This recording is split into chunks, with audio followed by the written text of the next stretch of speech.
We're going to delve into the word of the Lord and see what the Lord would have to say to us in this session. Proverbs chapter 31. Proverbs chapter 31. I want to focus on a few verses here in Proverbs 31. And you get a Bronerized look into the chapter that is looked at as the virtuous woman chapter. May I tell you that whatever blesses women, really, if it's a real truth, it blesses men too. And if it's something that blesses men, it also blesses women too. Truth transcends gender.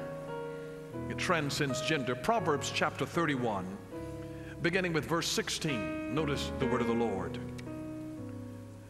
This is this virtuous woman. This is really the words of King Lemuel. It is Solomon's pen name, Lemuel. And he's talking about his own mother. He's talking about his mother. It's a tribute to her. And he's talking about this wise woman and how, in verse 16, she considers a field and buys it. And from her profits, she plants a vineyard. And she girds herself with strength and strengthens her arms. And she perceives that her merchandise is good and her lamp does not go out by night. Now, I know that might not mean a whole lot to you, but I want to translate it for you into modern day vernacular so that you take these three little verses here that I'm going to use to teach on the dream series here about how to externalize the internal. This is part 2. I want you to think of this virtuous woman as a person with a dream. This is a person with a dream. This is you. This is me. This virtuous woman is a person with a dream. And when it says here that this woman considers a field and buys it, I want you to learn from the virtuous woman. This is a tribute to Solomon's wise mother. And she is a woman who does not operate by impulse, but by intention. You write the word impulse down and then write the word intention. Intention, underline intention. You're going to either operate your life by impulse or intention. She does not operate by impulse. She operates by intention. She considers a field. Now, this is a field, F-I-E-L-D. This is not a field, F-E-E-L. There is a difference. She's not just an emotional woman who says, ooh, that field looks pretty, I think I'll buy that. No. She considers it. In other words, when she considers it, she weighs the pros and the cons. If I buy this, what might I be able to do with it? And if I don't, would I be missing a great opportunity? She weighs the pros and the cons. She weighs the benefits and the disadvantages. And when you consider something, you also evaluate the time. You can buy a good thing at a bad time and it's a bad deal. I mean, there's sometimes that it's a buyer's market, but whenever it's a buyer's market, it's not a good thing for a seller's market. So you have to also consider the timing. You got to consider some other thing. There are some wonderful opportunities that would be great for you to be able to take advantage of, but when you're raising small children, the timing is just not right. Does that make sense to you? See, so when you're operating, if you're a person with a dream, you have to be like this wise woman here that Solomon was giving tribute to. She considers a field and buys it. See, because in your dream, it's going to make you make an investment. Your dream is going to make you make an investment, and you have to consider it. You don't do it by impulse, you do it by intention. Say intention. You have to mean to do it. You have to mean to do it. Listen, you're going to either live your life by default or you live it by design. And when you live it by design, that is living your life with intentionality. Success is never a mistake. Excellence is never a mistake. It is with intentionality. I don't pronounce my words and put the endings on my words by accident. I do it because I was taught to articulate. I want people to understand what I'm saying. I want to put the endings on my word. If it's supposed to have an ending on it, put it on it. Why, if I'm an orator, if I am a speaker, if I am a communicator, would I be lazy with what happens to be the tools of the craft that I'm called to use? And so it is not an accident to say, oh, Bishop Brown is so articulate. It's not an accident. It's not an accident. If you do something well, if you see anybody who does something well, it is not an accident. Little girls and little boys are not born with an ability to cook. They're not born with know-how. You get around a big mama. Big mama will show you how to fix some dishes. And I promise you, Big Mama is not going to be looking over her bifocals to try to read a recipe. Big Mama put some salt in it and some sugar in it, some eggs and some butter in it. She'll stir some stuff and she'll stick her finger in it. And she'll say, that needs some more salt in it. And Big Mama knows how to fix it. You don't come out of the womb with that kind of knowledge. If somebody knows how to cook good eating, it's not an accident. It's done by intentionality. This woman considers. She's not impulsive. She is intentional. Say it, intentional. You want to live your life with intentionality, not by impulse. You can have some sharp shoes that you see in a mall window. And if you're an impulsive spender, you just get it because you were feeling down and you just buy those nice shoes. But when you live by intentionality, you see those nice shoes, but then you stop with intentionality and you consider and you say, look, I got to get my child's school supply. I got to pay my gas bill. I got to pay my cell phone bill. And you stand out there and you start counting up all of the stuff that you have to do. I got to put gas in my car and it's almost $4 a gallon. That's cute, but I'm not going to get it today. You have to consider something not by impulse, but by intention. Intention. It's about considering the pros and the cons, the benefits and the disadvantages, and it's about considering the timing. The timing. Is this the right time to do it? Don't just do the right thing at the wrong time because it becomes the wrong thing. Timing is everything. Timing is everything. So the person that deliberates over buying a field and then decides to purchase it and then use it. I want you to see what this woman did. This wise woman she was a carrier of a dream. She deliberated about this thing and she decided to buy an appreciating, income producing asset. She didn't just buy something that's what you call a depreciating asset. Shoes are a depreciating asset. They are a depreciating. You're not going to make any money off of your shoes after you buy them and wear them. They're not what you call an appreciating or an income producing. I mean, unless you're some kind of real strange, unique person and everybody just wants to be you and want to walk in your shoes and they'll pay you, like $100 a day just to wear your shoes. If you got it like that, go for it. But for regular other people, they don't want to deal with your used shoes. They'll take them if you give them to them. But it's hard to actually make your money. I know you can sell a little bit of everything on eBay, but you're not going to get full value. And if you sell them at a yard sale, you're not going to get full value. You can get some, but I wouldn't call that income producing. Income producing. So there's a difference. This woman considered a field. This was an investment opportunity for her of something that was an appreciating land normally appreciates. You know why? Because God ain't making no more land. So it appreciates. There are more people and the same amount of land. And so if you get more people and the same amount of land, then the value of the land is going to go up. It's going to appreciate. And that's why God always gives the land even before he gives seed. He told Abraham, look up, Abraham, and as far as your eye can see, I will give it to you. I'll give you the land. I'll give you the land. I'll give you the land. He gave him land before he ever gave him seed. And the seed was for the land. So God has to give us something. And so this woman considers a field, a piece of property. You need to have a piece of property.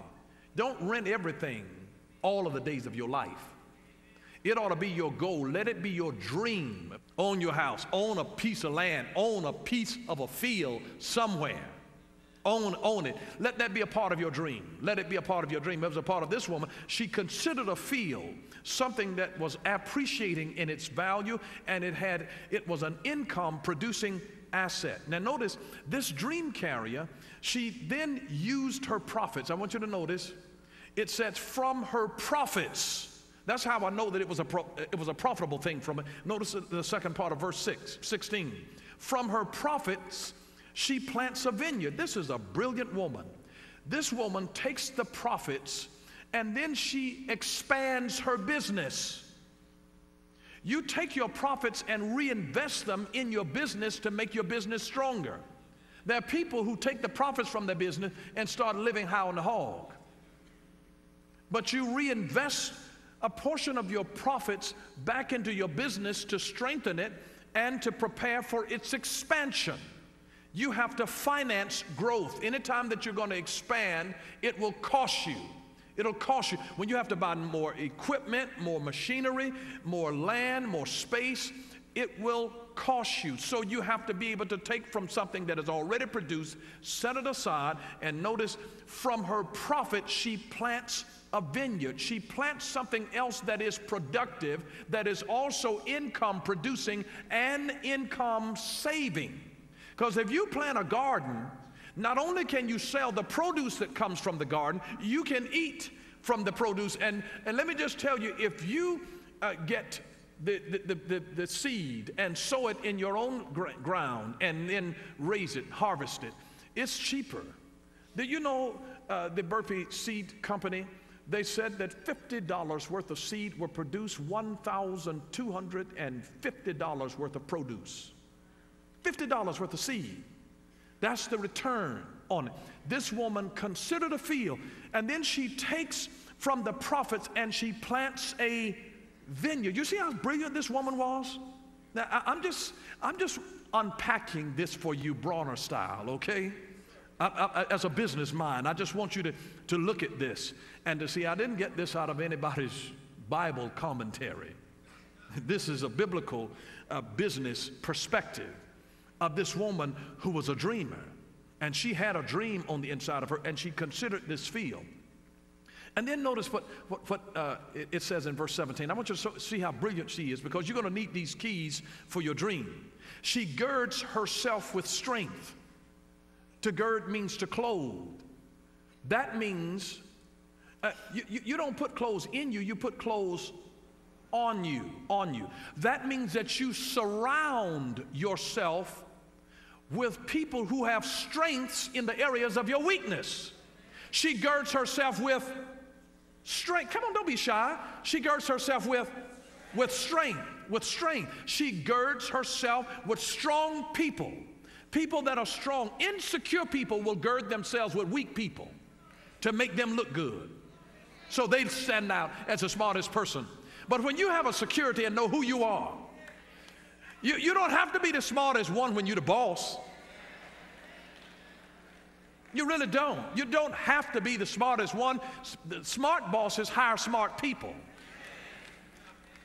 And you don't have to become insecure. You have to know who you are. You have to know who you are. Understand your position.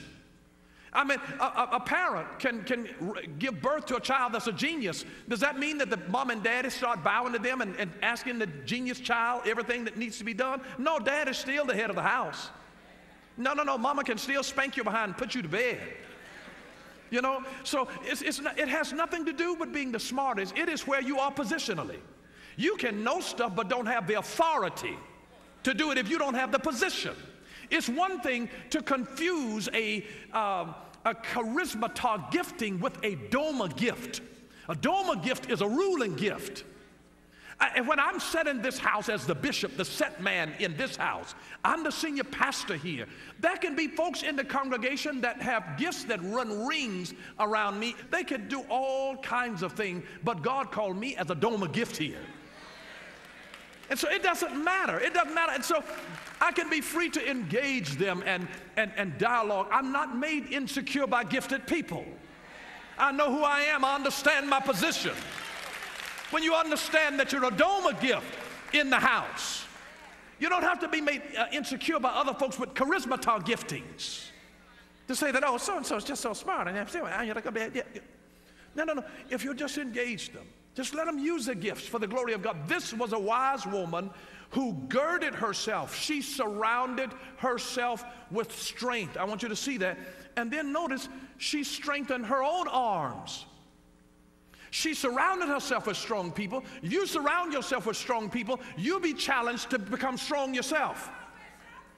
You'll be strengthened yourself. So not only did she surround herself with people who had a strength in the areas of her weakness, she also focuses and then builds her own strength. You have to be able to build on your own strengths. And you become challenged to build on your own strengths when you're around somebody else who is strengthened in their gift. Does that make sense to you? And then notice where it mentions here that she perceives that her merchandise is good. Now listen, if you don't believe in what God gave you, why should anybody else? I mean, it's, you know, don't work for, for Chrysler and drive a Ford onto their lot. I mean, show that you believe in the product, just show you believe in it, Don't work at Coke and bring a Pepsi and sit it up on your desk. Show that you believe in the product, I mean, if you don't drink soda, drink Dasani water. Drink another one of their products, but show that you believe in the product. Don't sell something you don't believe in. Don't sell something you don't believe in. How can you go to sleep at night if you're selling, you're a shyster, you're participating in a con artist of a situation?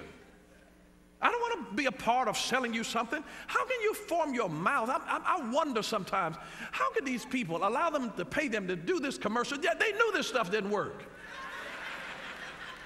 And I ordered some of this mess off of television. I said, you deceivers coming into cahoots. I'm like, I wouldn't allow somebody to pay me to use my image and any of my influence to swindle people, to make them believe that this is, well, Bishop Browner said you take it and you lose 20 pounds in 20 days, and maybe. And so notice, she perceives that her merchandise is good and her lamp does not go out by night. Now, I want to tell you here what this means. This is a person who works hard, and then they know when to buy, they know when to sell, because they know their merchandise is good. They know their merchandise. And then notice, it says that her lamp does not go out by night. That means that this woman is busy until late at night. That means she burns the midnight oil. She works until late. Listen, when you work for yourself, you work harder for yourself than when you work for other folks. I'm just telling you. You really do. You really do.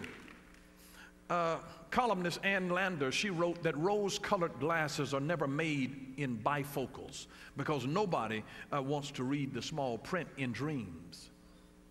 Nobody wants to read the small print in dreams. But may I tell you that there are some small prints in dreams? The dreams are the big thing that gets us stimulated, gets your blood boiling, to say, oh my God, I'm getting ready to take over the world. I'm going to be the next best thing since sliced bread and since iced tea.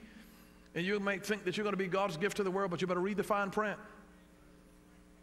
Because when you take time to consider the proverbial small print, guess what you'll discover? You'll discover that the journey will take longer than you hoped. You will discover that the obstacles will be more numerous than you believed. The obstacles, they will be more numerous than you believe. You will find that the disappointments will be greater than you expected. They really will. I mean, people who said that they were going to help you will back out on you. Folks that say, I'm with you, won't be with you. You'll be surprised. And All kinds of things. The disappointments will be greater than you expected. The lows will be lower than you imagined. Because now you got to work while you're sick. And nobody ever told you that. And then the price will be higher than you anticipated. You ever gotten an estimate on something and then it ended up costing you more than what they had told you was really wrong with it initially? That we can fix this, and then they get into you and then come back and tell you some other stuff? And then you don't know what they're talking about, and you don't know whether you're being ripped off or not, or whether somebody's just pulling the wool over your eyes. But just as somebody who signs a legal contract, they cannot afford to overlook the fine print. Just as somebody with a dream, you cannot afford to overlook or to ignore reality. You really can't. Now, here's what I want you to know. I'd write this down if I were you. The more concerned that you become with things that you can't control, the less you will do to improve the things that you can control. The more concerned you become with things you can't control, the less you will do to improve the things that you can control. And so you have to find, what is it that I can control? And set your heart and your affection on improving the things that are in your realm of possibility to be able to control, to make it a reality. Robert Orban said that always remember that there are only two kinds of people in this world, the realists and the dreamers. The realists know where they're going, and the dreamers have already been there. You see, you can go to certain places by a dream that you can't even go by any other place. And if you haven't been there in imagination through your dream, it's hard to get there in reality. But you have to go there. You know, the Boy Scouts have a motto. Their motto is be prepared. Be prepared. They teach them, take them out in the woods, teach them how to survive and how to, to make things happen. It's be prepared. The French have a very similar expression. It's called mise en place. Mise en place. Say that. Mise en place. You know what that means? It means to put everything in its place. To put everything in place. To put everything in place. Mise en place. Mise en place. Put everything in place. Now here's the picture of that. When you have a French chef that gets ready to prepare a signature dish, they don't begin to even fix anything until they have first assembled all of the ingredients and the tools that they need. The entire kitchen for them is organized. The spices, the correct knives that they're going to need, the cooking utensils, and even the measuring cups. They never wing it. They never wing it. All is measured out and properly set out in the proper order in which it is going to be executed in time, so that they are ready to go when it's time. They get everything ready. Can you imagine? Because of this mise en place, where they put everything in place, they don't get halfway through it and say, uh-oh, I don't have enough butter. Oh my God, the thing called for 3 eggs and I don't have but 2. See, they put all of the ingredients in place. They don't wait until they're cooking and then say, now where's my other pan that I normally put that in? No. They put all the pans out. They take all of the utensils that they're going to need. They have mise en place. They put everything in place first. That's a part of preparation. I even saw on our roads, it says this month is preparation month, preparedness month. Preparedness month. They have mise en place. You put everything in place. Put everything in place. May I tell you that putting things in place will save you time later on? And you'll know, that way you don't have the oven heated up and grease hot, and then you get there and then some of your main ingredients, you realize you can't even fix it. I've been so frustrated sometimes I get ready to cook something and then I'm looking for all of the ingredients and can't find it and just have to turn the stuff off because I can't even make it. Because something is not mise en place. Something is out of place.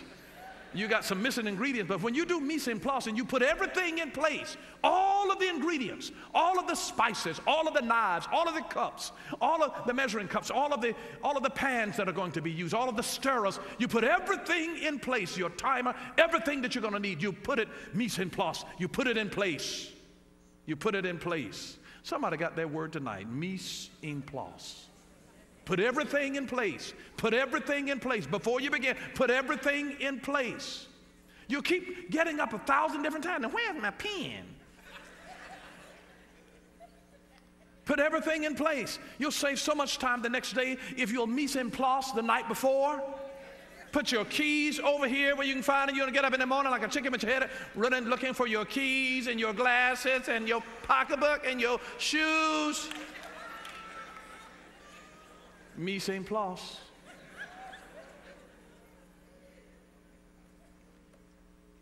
Have you begun to put things in place for your dream? Have you honestly begun to put things in place for your dream? You have to ask yourself that question. If you believe that it is coming, the greatest evidence that you believe that something great is coming is your preparation. When we fail to prepare, we prepare to fail. Now we want to win. And to win, you must decide what you need to be doing right now. In order to win, you must decide what you need to be doing right now. I want you to underscore two words in that statement. Write down the word win. You want to win. You want to win. Win. I want to use that as an acronym. Win is what's important now. What's important now. If you're going to win, you're going to have to do what's important now. Win. What's important now. Then the other word there, now. Now is needs over wants. Needs over wants. Needs over wants. That's why you don't want to be impulsive, but you want to be intentional. Not impulsive, but intentional. You see those nice shoes? Needs over wants. Needs over wants. Needs over wants. Pay your rent before you get your nails done. Needs over wants. Needs over wants. Be intentional. Touch yourself right now. Say, I'm living an intentional life. You ought to be a designer. I want you to be a custom designer. You live your life by a designer. That this is a designer life. This ought to be a designer. You are unique. God never made two of anything alike. He loves designer stuff. You are custom made. You're a designer, tailor made, uniquely fashioned. Nobody else in the earth is made like you. Nobody. Thank you for watching Power for Living with Bishop Dale C. Bronner. Join us again next time for Power for Living, where revelation is power. Power for living.